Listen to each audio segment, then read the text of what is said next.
WKBN 27 First News starts in-depth coverage now with breaking news. I walked up into the house, asked if the shooter was still there, and they said no. So then I looked over to my left, and there was a kid in her arms, and he was gone.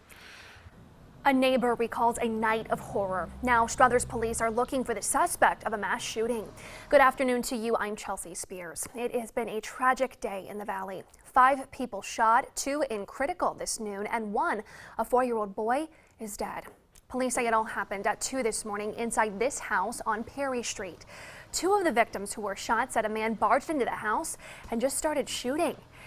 This afternoon, First News has team coverage. Weekend morning anchor Connor Kick is standing by at the scene where this all happened just in the last 12 hours.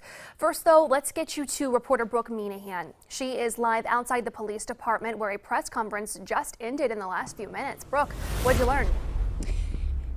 Yeah, Chelsea, we actually just heard from Struthers Police Chief Tim Roddy regarding the shooting earlier this morning on Perry Street. Right now, he tells us that they are still searching for that suspect who shot at 5 people in the house while they were in the living room. Now, there are no arrests made, but they are following leads right now. We're told right now we do know that a 4-year-old child was killed in that shooting. There were also 2 males and 2 females in the house at the same time. Again, they were all in the living room. Chief tells us that the 1 male is still in critical condition. He was shot in the head twice. He's in the trauma unit, and that's the last Chief has heard in the last hour. Also, another male who is also in the hospital was shot in the back 2 times, as well as for the females in the house, they are doing okay and working with police. We are working on a few leads. The 2 female victims are cooperating to the best of my knowledge. Plus, we've gotten some tips from outside concerned citizens.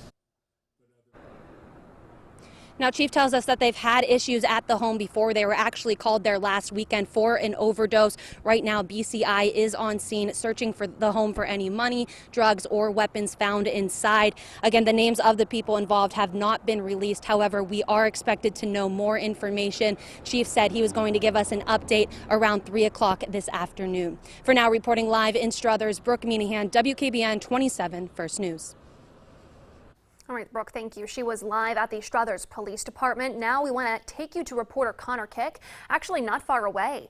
He's joining us now live from the actual scene of the shooting. And Connor, now 10 hours later, what are things that's right, looking Chelsea. like? Good afternoon. I'm here at Perry Street right now, and we're taking a live look right now at what the investigation is looking like right now. The Bureau of Criminal Investigation, along with multiple other police departments behind me, they are doing a very thorough sweep of just about every part of the yard, neighborhood, street, house, you name it. We have seen them all over the place. It actually started this morning at around 8 o'clock when they got a call saying that they had someone that fit the suspect's description, and they actually brought out canine dogs and started sweeping through the woods behind this house area and near that park that we were talking about a little bit earlier this morning. Now, the one thing that we have seen them do is walk in and out of the house with multiple envelopes, and they're taking those envelopes, putting stickers on them. We're assuming that at this point that is the evidence from inside of the house that will help with the investigation later on. Now, other things that we've seen, lots of picture taking at this point.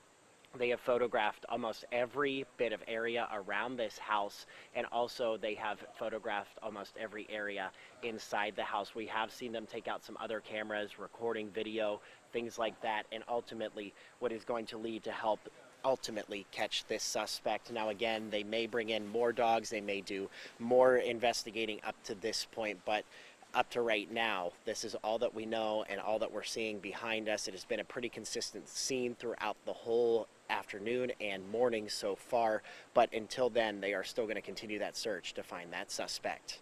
Live in Struthers, Connor Kick, First News at noon. All right, Connor, thank you. Lots of brand new information this noon. Now, the last time the Valley had a mass shooting was back in February. 5 people were shot, 3 killed. That one happened at the Brothers of Power Classic Cars Club in Youngstown. Robert Shelton is currently awaiting trial for aggravated murder in the case. He pleaded not guilty. Before that was February of 2017 in Howland. 5 people shot there, 2 killed. Prosecutors say the shooter was arguing with the group on social media, then coaxed them to an ambush at his house. A 19 and 20-year-old man died. Nasser Hamed, who you see here, was convicted in the case. He claimed it was self-defense. Hamed died in prison. Here at First News, we are staying on top of this developing story all day long. When details break, you can get the latest updates on WKBN.com or on our free mobile app. We will also have additional team coverage for you live on air. You can look for those reports starting on First News tonight at 5.